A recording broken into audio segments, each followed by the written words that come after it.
கலிகாலத்தில் யுக தர்மமாக ஹரிநாமம் தரப்பட்டிருக்கு. நமக்கு அந்த நாமத்தில் பிடிப்பு இல்லாத போது தாயான தந்தை பேச்ச கேட்காத அந்த ஜீவர்களை பார்த்து உண்மை தாயான பூமாதேவி மனவேதனை அடைகிறாங்க. அது ஒரு காலம் வரைக்கும் தான். அம்மா வேதனையை அப்பா ஒரு காலம் வரைக்கும் தாங்குவார். அதுக்கப்புறம் அவரே கால வடிவம் எடுத்துருவார். இதை வசுதேவர்கிட்ட நாரதர் சொல்றார். எப்படி சொல்றாருன்னா, உங்க இல்லத்துல கண்ணனா வந்திருக்கிறது காலம்தான் அப்படி வந்திருக்கு அப்படிங்கிறார். பூமாதேவியுடைய விண்ணப்பத்தை பூர்த்தி செய்ய அப்படி வந்திருக்கிறதா சொல்றார். பகவான் எந்த ரூபத்திலையும் வர முடியும், அந்த நம்பிக்கை பிரகலாதனுக்கு இருந்தது. அவர் எப்படியும் வரலாம், எங்க இருந்தும் வரலாம். நமக்கு இப்பதான் கருத்தரிப்பு சிகிச்சை இதெல்லாம் சொல்லப்படுது. ஆனா வேத காலங்கள்ல அதெல்லாம் சகஜமா இருக்கு. பகவான் ஒரு தூண்ல இருந்து வரார்.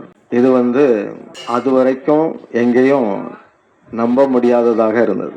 ஆனா 5 வயது பையன் பிரகலாதனுக்கு அதுல ஆணித்தரமான நம்பிக்கை இருக்கு. அவனுக்கு தூண் மட்டும் இல்லை, கிருஷ்ணர் இல்லாத இடம்தான் எது அப்படிங்கிற மாதிரி அவர் இருக்கிறார். எல்லா இடத்துலயும் இருக்கிறார். அதாவது யோகிகள் பல இடங்கள்ல வரலாம், காட்சி தரலாம்.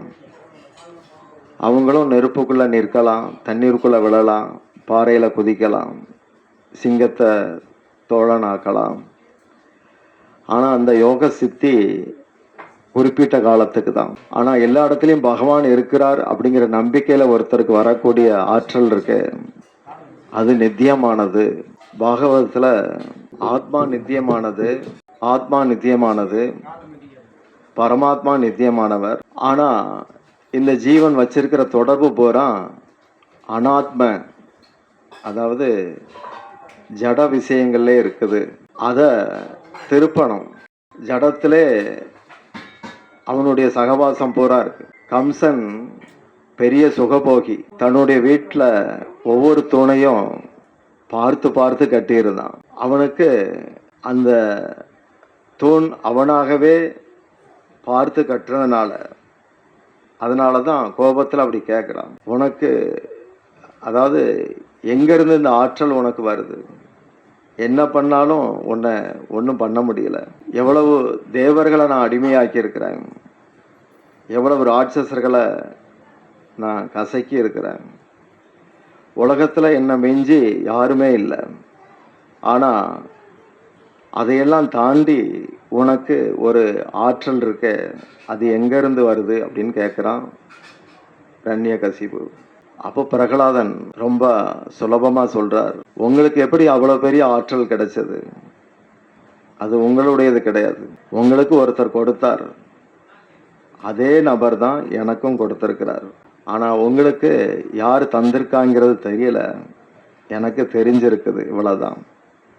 காரணம், நான் குரு பேச்ச மதிக்கிறேன் அப்படின்னு. இரண்யகசிபுவுக்கு எப்படின்னா, யாரும் குருவாக இருக்கலாம், ஆனால் அவன் பேச்ச கேட்குற மாதிரி இருக்கணும். இப்போ இருக்கிற அரசியல்வாதி மாதிரி. அப்போது நான் தான் ராஜா, என் பேச்சை தான் எல்லாரும் கேட்கணும், குருவாக இருந்தால் கூட.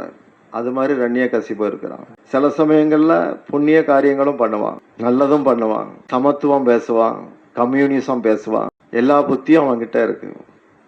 ஒரே ஒரு துர்புத்தி என்னன்னா, இந்த வன்மம், அதாவது இறைவன் மேல ஒரு வன்மம், ஒரு பொறாமை இருக்கு. அப்படி ஒருத்தர் தனக்கு சில சௌகரியங்கள் கிடைக்குதுன்னு வச்சுக்கலாம், அந்தஸ்தோ கல்வியோ அழகோ பேர் புகழோ ஏதோ ஒன்று ஒரு உயர்வு கிடைச்சிருக்குன்னா, அவருக்கு கர்வம் எப்படி உண்டாகும்னா, மனசு ஒருபடும். உனக்கு இதெல்லாம் கிடைச்சிருக்குது, நீ தான் எல்லாம் அப்படின்னு உள்ள இருந்து அது உருப்படும். உனக்கு தெரியாததே கிடையாது, நீ இன்னும் முன்னேறலாம்.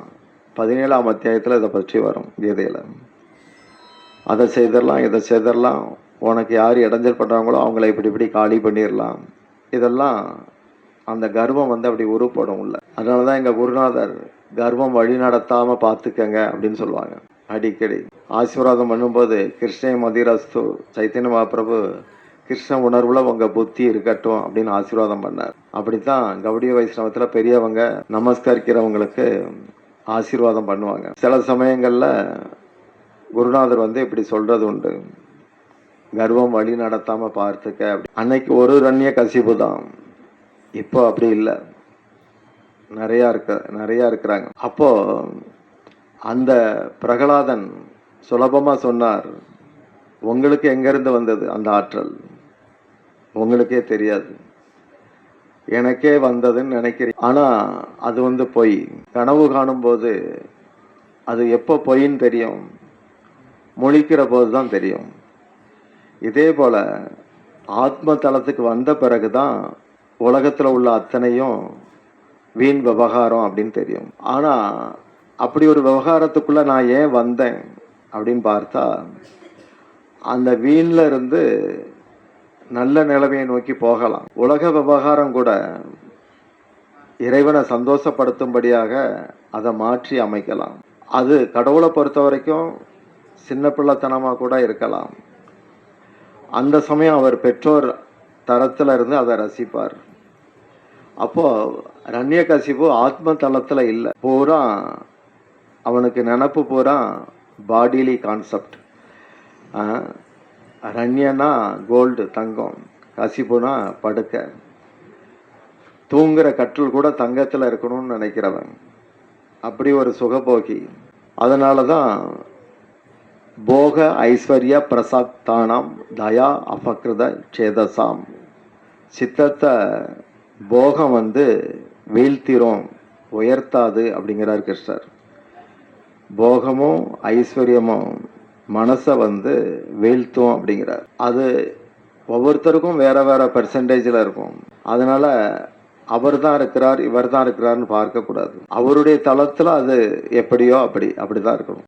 வித்யாபதினு ஒருத்தர் மகாபிரபு காலத்தில் இருந்தார். பெரிய கோடீஸ்வரர், பல கப்பல் அளவுக்கு செல்வம் அவர்கிட்ட இருக்கு. ஒரு முறை கதாதரர் மகாபிரபு இன்னும் சில சகாக்களோட இருக்கிற போது கதாதரரும் இன்னொரு பக்தரும் ஹரிநாம மகிமைகளை கேட்கிற போது மகாபிரபு சொன்னார், நான் அதை சொல்றதோட அந்த தளத்திலே இருக்கிறான் ஒருத்தன், ஒரு பக்தர் இருக்கிறான், அங்க போய் கேளுன்னு அனுப்புறார். அப்போ அந்த வித்யாபதி அந்த வித்யாநிதி அந்த இடத்துக்கு இவர் வாராங்க. 2 பேர் வந்தாச்சுதுன்னா வேலைக்காரங்க உள்ள விடலை. எங்க எஜமானனை வந்து சாதுக்களை பார்க்காதபடி நாங்க தடுத்து வச்சிருக்கிறோம். ஏன்பா அப்படின்னு கேட்டா, சாதுக்களை பார்த்தாலே அவர் பரவசமாகி மயங்கி விழுந்துருவார். அவர் ரொம்ப மதிக்கிறார் சாதுக்களை, அவருக்கு சுபாவத்திலே அப்படி இருக்கு, அவரை ஒன்றும் பண்ண முடியல. அப்போ கதாதரர் எட்டி பார்த்தார். அவர் வெத்தலை போட்டுக்கிட்டு வெள்ளி ஊஞ்சல்ல ஆடிக்கிட்டு இருக்கிறார். உடம்பெல்லாம் நகை போட்டிருக்கிறார், சட்டை போடலை, நிறைய தங்கம் அணிஞ்சிருக்கிறார். இவர்கிட்டயா ஹரிநாம மகிமையை நாம கேட்கறது அப்படின்னு அவருக்கு மனசுல படுது.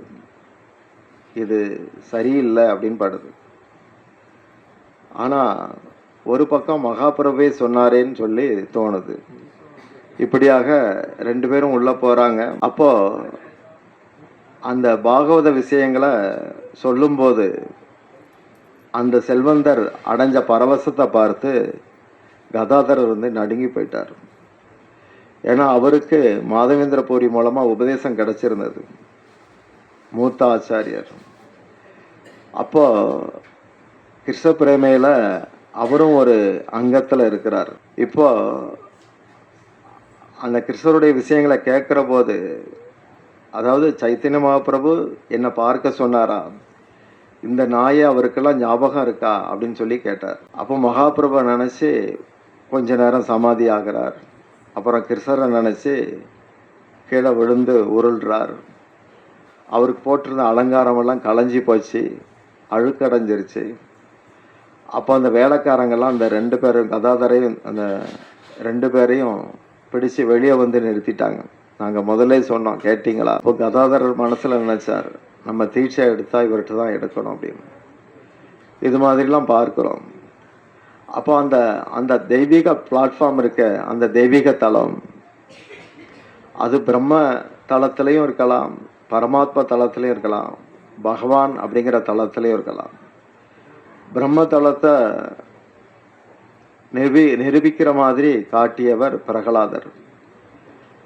எங்கேயும் இருக்கிறார் அப்படின்னு சொல்லி இறைவனை காட்டக்கூடிய ஒரு தகுதி அந்த சின்ன பக்தனுக்கு இருந்தது. அதனால தான் பக்தர்களை நான் பிரகலாதன் அப்படிங்கிறார் கிருஷ்ணரே சொல்றார் 10ஆம் அத்தியாயத்தில். நமக்கு விக்கிரகத்திலே அபிப்பிராயம் வருதான்னு தெரில. பிரகலாதனுக்கு எங்கே தான் அவர் இல்லை, எல்லா இடத்துலையும் இருக்கிறான்னு சொல்கிற மாதிரி அவருக்கு மனசு இருக்கு. இந்த ஆற்றலை எங்கேயுமே இறைவனை பார்க்கணுங்கிற ஒரு கண்ணோட்டத்தை திவ்ய சக்ஷுன்னு சொல்லுவாங்க. அந்த திவ்யமான பார்வையை அவருடைய உள்ளத்தில் தந்தது எது அப்படின்னா, தளராமல், மனசு தளர்த்தாமல் எப்போவுமே நாமத்தில் அவர் மூழ்கி இருந்தார். நாமளும் நாமம் சொல்கிறோம். சில சமயம் மனசு ரசிக்குது, பல்ஸ் எல்லாம் உயருது, நல்லா இருக்கு. சில சமயம் ஆர்வம் இருக்கு, சொல்ல முடியல. நிறைய நேரம் சொல்றோம், ஆனா ஆர்வம் இல்லாம சொல்றோம். இப்படி பல தினசுல நாமம் சொல்றோம். 108 மணிகள் இருக்கு. 60வது மணியில நாம சொல்லும்போது கை விரல் 61ல நிக்குது. காரணம், அவசரமா எங்கேயோ போக வேண்டியிருக்கு. இப்படி பட்டும் படாம நாமத்துல நாம இருக்கிறோம். ஆனா பிரகலாதன் ஒவ்வொரு நாமத்தையும் சுவைக்கிறார். அவர் அன்போட சொல்றார். அதனால அந்த நாமம் அவருக்குள்ள ஒரு பரஸ்பரமான, அதாவது இறைவனுக்கும் அந்த ஜீவனுக்கும் ஒரு பரஸ்பர உறவை கொடுத்தது. இதை கீதையிலையும் பார்க்கிறோம். ஜனனாம் புண்ணிய கர்மனாம்னு ஒரு ஸ்லோகம் இருக்கும்.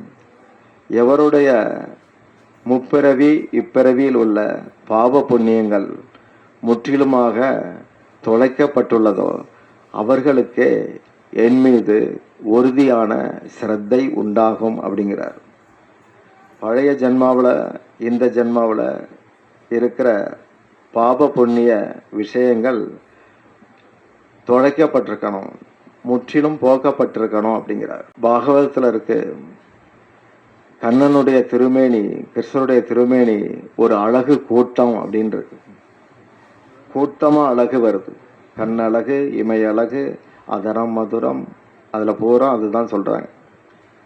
திருக்கூட்டம். நாம் அலங்கரிக்கணும், கிருஷ்ணர் அலங்கரிக்க வேண்டாம். அவரை பார்த்தா நமக்கு அலங்காரம் உண்டாகும். அப்போ அந்த திருமேனியை யார் ரசிக்கிறானோ அவனுக்கு ஸ்தூல உடல்ல இருக்கிற கிளச்சஸ், பிடிமானம் அகன்று போகுது. பாகவத்தில் இருக்கு. யார் கிருஷ்ணனுடைய பேச்சை கேட்குறாங்களோ அவங்களுக்கு சூட்சும உடல்ல இருக்கிற பிடிப்பு, அந்த சூட்சும உடம்பு நாசமாய். யாருக்கு கண்ணன் சொன்ன கர்மயோகம் இருக்க, அந்த மாதிரி கடமை ஆற்றுதாங்களோ அவங்களுக்கு வாசனைங்கிற விதை இருக்க உள்ள கர்ம வாசனை அது 0 ஆயிருது. இந்த காரணத்தால தான் அடியார்கள் எப்பவுமே கிருஷ்ணரை நினைக்கிறாங்க, கிருஷ்ணரை பாடுறாங்க. இது பகவானும் 9ஆம் அத்தியாயத்தில் சொல்றாரு. இதையெல்லாம் நினைச்சு தான் அவங்க பரஸ்பரம் என்னை பற்றி பேசிக்கிட்டே கர்த்தும் சுகம் அவ்வியம், அதாவது ஒரு கஷ்டமும் இல்லாமல் சுலபமாக நடந்தே வைகுண்டத்துக்கு வந்துடுறாங்க. விமானமே தேவையில்லை போல, அப்படி வந்துடுறாங்க. அவ்வளவு ஒரு சுவை பகவான் பேரில் இருக்குது. இதை பிரகலாதன் தெரிஞ்சுக்கிட்டு அவர் நாராயண நாமங்களை ஓதிக்கிட்டு இருந்தார். அப்போ யாருக்கு அது 0 ஆகும் அந்த பாவ புண்ணியம்? அதுக்கு முன்ன ஒரு உதாரணம் சொன்னதை திரும்ப நினைவுபடுத்தி காட்டுறேன். ஒரு வீட்டில் 2 சாக்கு இருக்கு. அந்த சாக்கு நிறையா அவங்க சம்பாதிச்சு வச்சிருக்கிறாங்க. ஒருத்தர் சம்பாதனை அவங்க வீட்டு சாக்கில் இருக்கு. ஒரு சாக்கு நிறையா பாபம் நிறைஞ்சிருக்கு, இன்னொரு சாக்கு நிறையா புண்ணியம் நிறைஞ்சிருக்கு. இதை கொஞ்சம் நல்லா கவனிச்சிங்கன்னா உங்களுக்கு புரிஞ்சு போயிடும். நாமம் சொல்கிற லட்சணம் அப்போ தான் புரியும். அப்போ இந்த பாபம் புண்ணியம் சாக்கு நிறைஞ்சிருக்கு. அளவு ஒவ்வொருத்தருக்கும் முன்ன பின்ன இருக்கலாம், ஆனால் ஸ்டாக் உண்டு, இல்லாமல் இல்லை. அது இருக்கும்போது தான் ஆத்மா உடலோட பிணைக்கப்படுது. அப்போ ஒருத்தர் இப்போ பலாப்பழம் நிறைய சாப்பிட்றார், வயிறு பிரச்சனை ஆயிட்டு ஆஸ்பத்திரி போகிறார். டாக்டர் என்ன செஞ்சீங்க, என்ன சாப்பிட்டீங்க? பலாப்பழம் நல்லா இருந்தது, நிறையா தின்னேன். அதான் வயிற்று வலிக்கு காரணம். துன்பத்துக்கு காரணம் பழம் சாப்பிட்டது. அப்போ திமிர்லையும் துன்பம் வருது. அது ஒரு விகர்மாவுடைய விளைவு. விகர்மானா செய்யக்கூடாததை செய்யறது, கர்மானா செய்யக்கூடியதை செய்யறது, அது கர்மா. செய்யக்கூடியதை செய்யாம இருந்தா அது அகர்மா. அதுவும் தப்பு, விகர்மாவும் தப்பு. விகர்மானா விபரீத விளைவு தரக்கூடியது. அப்போ நான் செஞ்ச நான் அடையிற துன்பத்துக்கு காரணம் தெரிஞ்சா அது என்னுடைய அகங்காரம் தான் காரணம். நான் அனுபவிக்கிற துன்பத்துக்கு காரணம் தெரியலன்னு வச்சுக்கலாம். அப்போ அங்கே ஸ்டாக் எவ்வளவு இருக்குன்னு பார்க்கணும். அங்கே இருக்கிற பாவம் குறையும். காரணம் இல்லாமல் துன்பம் பட்டா சேர்த்து வச்சுக்கிற பாவம் குறைஞ்சிக்கிட்டே போகுது. இதே போல காரணத்தோட இன்பம் வந்தா அது என்னுடைய செயலின் பலன். எப்போ காரணம் இல்லாமலே இன்பம் வருதோ, ஒரு காரணம் இல்லை ஆனால் சந்தோஷமா இருக்கிற மாதிரி சூழல் வந்துக்கிட்டே இருக்கு, அப்போ நான் சேர்த்து வச்ச புண்ணியம் குறைஞ்சிக்கிட்டே இருக்கு. இப்படி என்னுடைய நுகர்ச்சியில நான் நுகரும் பொழுது தான் அந்த பாபமும் புண்ணியமும் அந்த அந்த ரெண்டு ஸ்டாக் இருக்க, அந்த ரெண்டும் நுகர்ச்சி மூலமாக குறைஞ்சிக்கிட்டே போகுது அனுபவத்தில். இதை ஒரு காலக்கணிதமாக கிருஷ்ணர் வச்சிருக்கிறார். கிரகங்கள் எல்லாத்தையும் போட்டு பிசைஞ்சு ஒரு மாதிரி உருவாக்கி இருக்கிறார். ஆனால் யார் நாமம் சொல்கிறாங்களோ அவங்களுக்கு அனுபவத்தில் வராமலேயே இந்த ரெண்டும் குறைஞ்சிக்கிட்டே இருக்கும். எப்போ நல்ல விஷயங்களையெல்லாம் நான் துறக்கிறேனோ, அதை கூட நான் என்ஜாய் பண்ண மறுக்கிறேனோ, அப்போது புண்ணிய சாக்கு அப்படி குறையும். எப்போ கெட்டதெல்லாம் நடக்கும்போது நான் கண்டுக்காம என் பாட்டுக்கு என் வேலையை பார்த்துக்கிட்டு இருக்கிறேனோ, அப்போது பாபத்துடைய அந்த இதெல்லாம் குறையுது. ஆனால் நாமம் சொல்லி இந்த பக்குவம் வந்திருக்கணும். நாமத்தை சொல்லி சொல்லி சொல்லி இந்த ஸ்டாக்கெல்லாம் நான் காலி பண்ணிட்டேன்னு வச்சுக்கலாம். பிரகலாதன் அப்படி காலி பண்ணிட்டார். இப்போ ரெண்டு சாக்கும் எம்டியாக இருக்கு. அப்போ எவ்வளவு துன்பத்தை தந்தாலும் அந்த பாவ சாக்கு காலியாக இருந்ததுனால, அங்கே ஸ்டாக் இல்லாதனால இவரால் அதை நுகரவே முடியலை. அந்த பக்கமே அவர் போக அவசியப்படலை. இன்பம் வந்தாலும் அங்கேயும் ஸ்டாக் இல்லை, துன்பம் வந்தாலும் ஸ்டாக் இல்லை. ஸ்டாக் இருந்தால் தான் நுகர்ச்சிங்கிறது நமக்கு வருது. இதைத்தான் கீதையில் கண்ணன் சொல்கிறார். இதை பிரகலாதன் மூலமாக நாம் பார்க்குறோம். அப்போ நிறைய நாமங்களை சொல்லணும் அப்படிங்கிறது தெரியுது. நாமத்தை நாம் எப்படி சாப்பிடும்போது நிதானமாக சாப்பிட்றோமோ, அதை சாப்பிடணும் அப்படிங்கிற ஆசையில் சாப்பிட்றோம். உட்காந்து சாப்பிட்ற போது உட்கார்ந்துருக்கிற பாய் ஒரு கார்னரில் மடிஞ்சிருந்ததுன்னா கை தானாக போய் நகர்த்துது, ஏன்னா நிம்மதியாக சாப்பிடணும்னு ஆசை இருக்குது. இதே போல் நாம சொல்லும்போது நாமத்தை நான் வணங்குறேன், நாமத்தோடு நான் உறவாட போகிறேன், அவங்கள நான் மதிக்கிறேன். நாமம் எனக்கு இறைவன் தான், ராதாகிருஷ்ணரே அங்கே நாமமாக இருக்கிறாங்க, அவங்களோட நான் தொடர்பு வைக்க போகிறேன். அதனால் எனக்கு இந்த நாமமானது எல்லாமாக இருக்குது. இந்த உலகத்தில் எத்தனை அவதாரங்கள் இருக்கோ அத்தனையும் நாமம்தான் எடுத்தது. அந்த அளவுக்கு நாம் நாமத்தை மதிக்கணும். நிறைய பேர் தீட்சை வாங்குவாங்க, ஆனால் நாமம் சொல்ல நேரம் இல்லைம்பாங்க. நேரம் நாமம் சொல்ல தான் கிருஷ்ணர் தந்தார், பாடுபட தரல. ஒரு கழுதையோட ஒரு மனுஷன் பாடுபட முடியாது. கழுதையும் பொதி சுமக்குது, ஈர துணியை தூக்கிட்டு போகுது, பாடுபடுது. ஆனால் அதுவும் உலகத்துக்கு தான் பாடுபடுது. அதோட துணிமணிகள் அது சுமக்கலை, அதுவும் தியாகி தான். ஆனால் மூடர்கள் மூட தூக்குற மாதிரி பாடுபடுறாங்க. உண்மையிலேயே கடவுளை அடையத்தான் பாடுபடணும். அப்போ என்ன ஆகும்னா, உலக பரபரப்பில் நமக்கு ஒரு தெளிவு, டெலஸ்கோப்பிக்காக ஒரு தெளிவு கிடைக்கும். மையத்தை நெருங்க நெருங்க சுழற்சி குறைச்சலாகும். மையத்தை விட்டு விலக விலக அந்த மையம் நம்மளை சுழட்டும். இவ்வளவுதான் விஷயம். நாமத்தை மதிக்கலை, நாமத்தை சொல்லலை அப்படின்னா அதுக்கு சில பக்திவினோத் தாகூர் மன்னிப்பே கிடையாதுங்கிறாங்க. மன்னிப்பே இல்லை. உறங்கும் போது கூட நாம சொல்லணும்னா அப்போ முழிச்சிருக்கும் போது நாம் எப்படி இருந்திருக்கணும்னு பார்க்கணும். எல்லாரும் உலகத்தில் யாரையாவது முதலாளி ஆக்குறோம், பாடுபடுறோம். யாரும் கிருஷ்ணரை முதலாளி ஆக்கலை. முதல் பூரா கிருஷ்ணர் போட்டது, ஆனா பேர் பூரா யார் யாரோ வாங்கிட்டு இருக்கிறாங்க. நான் கிருஷ்ணனுக்கு தாசனா இல்ல கூலிக்கு தாசனான்னு பார்க்கணும். பகவான்கிட்ட நெருங்கும் போதுதான் விடுதலை கிடைக்கும். வேற ரீதியில விடுதலைக்கு வாய்ப்பு இல்லை, விடுபடுறதுக்கு வாய்ப்பு இல்லை. நாம பற்று ஒரு பக்கம் இருக்கு, இன்னொரு பக்கம் விலகனா கூட பற்றி இருக்கிறது விட மாட்டேங்குது. ரெண்டு தொல்லை இருக்கு. ஒன்று நம்ம கிட்ட இருக்கிற பற்று, இன்னொன்று நான் அதை விட்டா கூட அது என்ன விடலை, அப்படி ஒன்று இருக்கு. இதெல்லாம் குரு மனசுல நினைக்கணும், அப்பதான் அது நடக்கும். அவர் விரும்பணும், நான் அவர் விரும்புற மாதிரி நான் நடந்துக்கணும். எல்லாமே நாமத்துக்குள்ளதான் முதலீடு பண்ணப்பட்டிருக்குன்னு சைத்தன்ய மகாபிரபு சொல்லிட்டாங்க. அதனால நாமங்களை மனதார சொல்லுங்க, மனப்பூர்வமா சொல்லுங்க. ரொம்ப அதை ஒரு சிரத்தையா எடுத்துக்கங்க. அப்போ நாமம் நம்ம வழி நடத்தும், நமக்கு அது புரிய வரும். அந்த டீலிங் அப்பதான் தெரியும், கடவுள்கிட்ட எப்படி இருக்கலாங்கிறது தெரிய வரும். இப்படி பிரகலாதன் அப்பா கிட்ட உங்களுக்கு எங்கேருந்து ஆற்றல் வந்ததோ அதே போல தான் எனக்கும், அவர் தான் எனக்கும் கொடுக்கிறார், உங்களுக்கும் தர்றார் அப்படின்னு ஒரே வார்த்தையில் முடிச்சிட்டார். ஒரு இடத்துல கூட அவர் எங்கேயுமே அம்மா கிட்டேயோ நண்பர்கள்கிட்டையோ ஏன் கடவுள்கிட்டயோ கூட என்னை இப்படியெல்லாம் கேவலப்படுத்துகிறாங்க, துன்புறுத்துகிறாங்க, உங்ககிட்ட பக்தி பண்ண விடாமல் தடுக்கிறாங்கன்னு அவர் விண்ணப்பிச்சதே கிடையாது. காரணம் என்ன? நாமம் சொல்கிறது மட்டுமே போதும், அது எல்லாத்தையும் பார்த்துக்கும் அப்படின்னு அவர் நினைச்சார். அதுபடி இருந்தார். யாருக்கு கடவுள்கிட்ட நம்பிக்கை இல்லையோ அவன் கூட கலிகாலத்தில் நாஸ்திகம் கிடையாது.